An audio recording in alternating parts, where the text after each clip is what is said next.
tidak ada satupun pernyataan yang menyatakan Quran.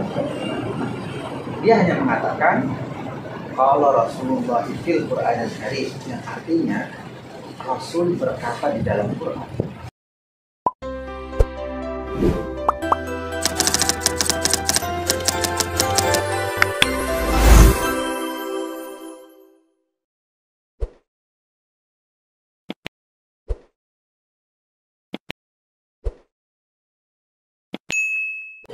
Ormas Indonesia, kami bersyukur bertemu dengan seorang cendekiawan Muslim, seorang anak muda.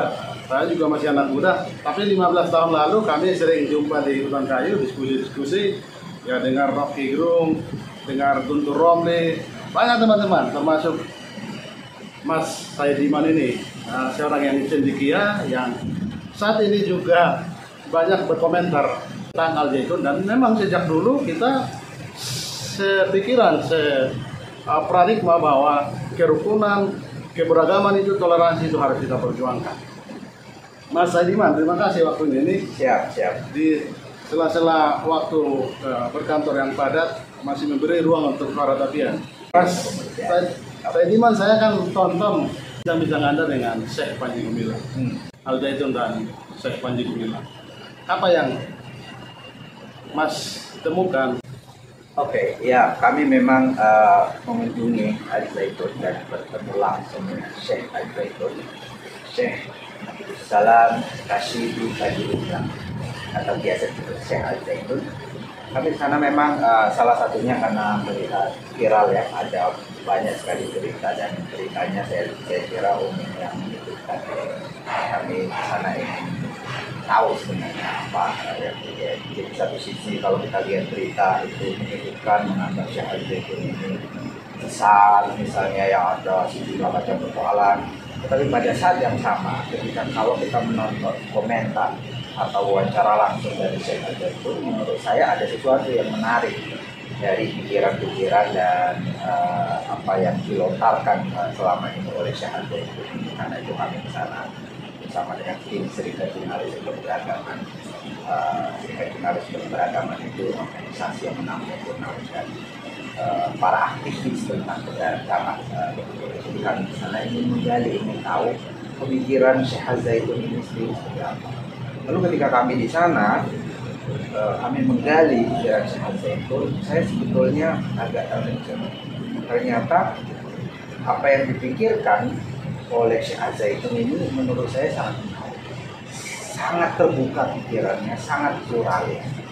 Ini bertentangan dengan anggapan atau tuduhan yang selama ini terlontar bahwa Syekh Al-Zaitun ini atau Ma'had Al-Zaitun sebagai lembaga pendidikan itu adalah pusat radikalisme, pusat kelompok orang yang ingin mendirikan negara Islam.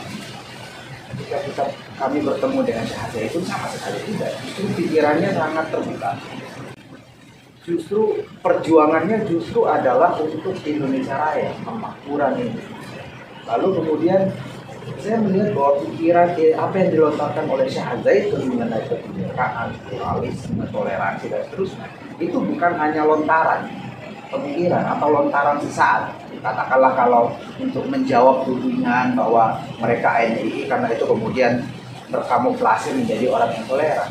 Pas kami diajak keliling ke sekolah, ke ma'had, ke pesantrennya secara umum, kami melihat bahwa apa yang dilontarkan oleh Syekh Al-Zaitun ini itu benar-benar lembaga di dalam sistem pendidikan mereka. Ya misalnya setiap mau masuk kelas harus menyanyi dulu Indonesia Raya 3 stanza misalnya. Dan Syekh Al-Zaitun mengatakan bahwa 3 stanza Indonesia Raya itu penting untuk membentuk karakter siswa-siswa atau para santri, karakter tentang kebangsaan, tentang bagaimana mencintai Indonesia. Bahwa yang harus didahulukan atau muara dari seluruh pendidikan ini adalah untuk Indonesia, bukan Indonesia. Ya, jadi saya melihat bahwa apa yang dilontarkan Syekh Al-Zaitun, keberpihakan dia terhadap kebinekaan, itu bukan sesuatu untuk menutupi sesuatu yang lain, tapi ini benar-benar dilontarkan. Dan kalau kita lihat, itu secara konsisten itu terus-menerus dikatakan dalam berbagai macam wawancara. Bahkan kemarin hari Minggu ketika Syekh Al-Zaitun ulang tahun, perayaan ulang tahun yang ke-77 itu, kemudian kita mendengar bersama-sama di sana bahwa ternyata lontaran pemikiran tentang pluralisme kebinekaan itu tidak muncul sekarang ini saja, tetapi bahkan itu sudah ada di dalam diri Syekh Al-Zaitun sejak masih kecil. Bagaimana dia diajarkan untuk menghormati para nabi, dia bercerita kan, jadi menghormati Nabi Isa, menghormati Nabi Daud, Nabi Sulaiman. Dia katakan walaupun kami bukan Kristiani, Nasrani, tetapi kami menghormati Nabi Isa, dan itu diajarkan sejak ini. Walaupun mereka bukan Yahudi, tetapi diajarkan sejak ini mencintai Nabi Daud, Nabi Sulaiman. Dan kemudian ketika Syekh Al-Zaitun sudah semakin dewasa, masuk pesantren, masuk IAIN, lalu kemudian dia tahu bahwa seluruh agama-agama ini, terutama Abrahamic Religion ini ya, atau saudara yang ada di.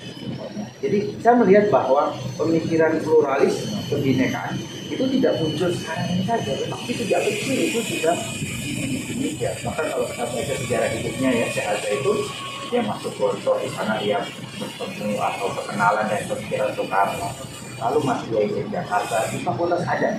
Fakultas Adab itu adalah fakultas yang belajar tentang peradaban Islam, Sastra juga ya. sastra Islam, jadi adab namanya, Fakultas Adab dan Humaniora. Sekarang di situ juga Cak Nur bersekolah dan dia bergaul dengan Mukholis Majid adalah bapak pembaruan pemikiran Islam Indonesia, bapak atau melopor pemikiran yang progresif mengenai Islam Indonesia, dan dia sekali dengan Mukholis Majid.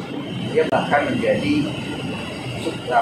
tim sukses untuk Mukholis Majid menjadi ketua umum PP Himpunan Mahasiswa Islam yang kedua akhir tahun 60-an. Bahkan beberapa hari yang lalu Ibu Umariah Majid, istri Mukholis Majid, datang berkunjung ke sana dan hubungannya sangat dekat. Jadi sekali lagi bahwa apa yang dilontarkan oleh Syekh Panji Gumilang ini genuine, mendukung pluralisme, mendukung kebinekaan itu saya. Dan kita tidak akan menemukan, kalau betul Al-Zaitun itu adalah sarang MI misalnya, salah orang radikal, tidak mungkin orang-orang radikal itu menyatakan apa yang sekarang dikatakan oleh Syekh Al-Zaitun tentang kecintaan pada yang lain, pluralisme, menghormati orang-orang lain, menghormati umat Kristiani, mengundang orang Yahudi biasa. Itu sangat jauh bertentangan dengan apa yang selama ini dilakukan oleh orang radikal. Sehingga saya bisa mengatakan bahwa dengan sistem pendidikan yang menghargai kebinekaan, Al-Zaitun hampir mustahil melahirkan seorang radikal.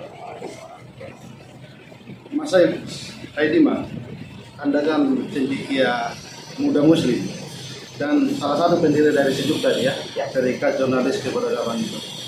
Saya kira kita perlu juga melihat dengan hati nurani apa yang terjadi. Sorry, ini saya harus ungkap juga. Sepertinya media arus utama kita terframing atau memframing seakan-akan ini kasus harus sudah dihukum berat dan memang Al-Zaitun dan Syekh Panji Gumilang harus mendapat ganjaran. Sebagai orang yang belajar dengan hati nurani, bagaimana kita mengkritisi media kita saat ini? Karena terus terang saya bisa ungkapkan ini, kami juga mendampingi pimpinan redaksi kami Tokoh Indonesia Jiharul Simanullah waktu di Barreskrim sebagai saksi. Sebelum beliau selesai memberikan kesaksian, beberapa saksi yang memberatkan Al-Zaitun dengan Panji Gumilang diwawancara para media mainstream ini, mereka publikasi. Tetapi ketika kami mendampingi Jiharul Simanullah diwawancara, puluhan wartawan, puluhan media arus utama mensorot, maksud saya ini teater, satupun tidak ada yang memberitakan. Maksud saya ini kan sesuatu yang memeriskan. Kita tidak berimbang. Di mana sih jurnalis kita yang punya hati nurani itu? Saya kira apa yang harus kita otokritik untuk diri kita, bangsa kita ini hari ini? Iya, saya kira persoalan utama jurnalisme kita sekarang ini karena minim verifikasi. Banyak sekali, bahkan bukan hanya verifikasi. Misalnya ya, salah satu berita yang sering kali muncul di media adalah katanya Panji Gumilang itu menganggap Al-Quran bukan firman Tuhan. Tidak ada satupun pernyataan Panji Gumilang yang menyatakan Al-Quran. Dia hanya mengatakan qala Rasulullah fil Qur'anil Karim, yang artinya Rasul berkata di dalam Quran. Bahwa Rasul berkata di dalam Quran itu bukan berarti Quran itu bukan firman Tuhan. Jadi lompat gitu logikanya. Kan memang Quran itu keluar dari Nabi. Kalau ada yang mengatakan itu perkataan Nabi, ya itu ya memang dia keluar dari mulutnya Nabi. Dari siapa?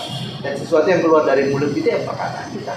Tapi bukan berarti kalau itu kita katakan itu kemudian bukan firman Tuhan, itu bukan. Jadi Panji Gumilang sama sekali tidak pernah mengatakan Al-Quran bukan firman Tuhan. Tapi media memframing seolah-olah Panji Gumilang mengatakan Quran.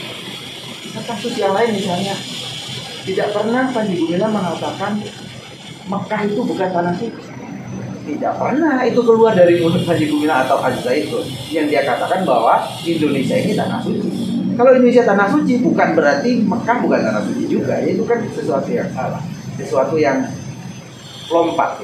Bahkan sesuatu yang sangat real itu bisa dicari kan. Tidak perlu kamu wawancara. Jadi ada kamu ada semuanya. Ada. Tapi media memilih untuk menggunakan narasi memframing seolah-olah Panji Gumilang mengatakan itu pada kita. Jadi saya kira ini menurut saya bukan hanya persoalan, tapi ini bagian dari kejahatan media mainstream kita yang itu membuat masyarakat kita yang mungkin tidak terlalu banyak membaca kemudian gampang sekali tersulut karena sesuatu yang tidak dikatakan disebut dikatakan. Menurut saya itu bermasalah.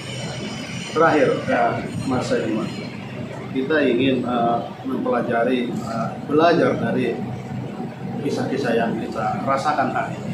Sebagai Kristiani saya merasa nyaman berteman puluhan tahun lalu dengan Mas Saidiman. Saya lihat pikirannya, gagasannya, kita tidak terganggu karena kita berbeda agama, suku. Dan barangkali latar belakang apapun banyak kalau kita itu tunjukkan. Tapi kita menemukan kebersamaan kita di sama-sama anak Indonesia. Bagaimana kita menemukan kembali agar masyarakat kita ini jangan linglung, jangan merasa bahwa ada yang salah menurut saya sebagai orang Kristen, orang Batak. Kita perlu loh untuk merenungkan kembali keindonesiaan kita, kebersamaan kita. Betul. Kemarin di ulang tahun Syekh Panji Gumilang dia mengatakan bahwa sudah seharusnya narasi tentang minoritas mayoritas itu bukan lagi didasarkan pada agama, tetapi ya kita menjadi mayoritas, kita menjadi kuat karena kita dasarnya tunduk pada konstitusi, pada nilai-nilai kebangsaan kita. Dan nilai-nilai kebangsaan ini penting karena ini bisa merangkum atau memayungi semua, tidak ada yang kemudian ditinggalkan. Jadi betul bahwa kita berbeda secara keyakinan, tetapi kita satu sebagai Indonesia. Saya kira itu yang harus dikedepankan. Bahwa perbedaan-bedaan ini tentu saja kita tidak ingin semuanya menjadi sama. Ini sesuatu yang natural, ini sesuatu yang alamiah bahwa kita hidup berbeda. Tetapi satu hal, walaupun kita berbeda-beda, kita satu di dalam satu tanah, satu bangsa, bahkan satu bahasa. Yang kita rindukan, Mas Saidiman, kalau misalnya ini harus dibicarakan, jangan dibuat jadi gaduh semacam apa namanya, berlebihan lah menurut kita. Ini kan sebenarnya bisa diselesaikan kalau kita duduk bersama. Apa sih yang tidak bisa diselesaikan kalau kita saling memberi hati, memberi pikiran gitu. Ya, betul. Jadi kita harus mendudukkan persoalan ini bahwa perbedaan-bedaan itu sesuatu yang niscaya. Kalau sebuah taman itu kalau semua warnanya merah, semuanya kan tidak indah. Justru kita menjadi indah karena kita berbeda-beda. Dan ini juga sebenarnya kalau kita belajar teologi, katakanlah Islam ya, perbeda-bedaan itu menunjukkan kemahakuasaan Tuhan. Jadi Tuhan itu tidak hanya putih dia, tidak hanya hitam dia, tetapi dia beragam, dia juga kuning, dia juga biru. Jadi kalau kita ingin membuat seragam itu justru kita menyalahi atau mengingkari kemahakuasaan. Perbeda-bedaan Tuhan itu muncul di dalam perbedaan. Kira-kira itu yang saya. Terima kasih Mas Saidiman. Begitu bincang-bincang kami dengan Mas Saidiman.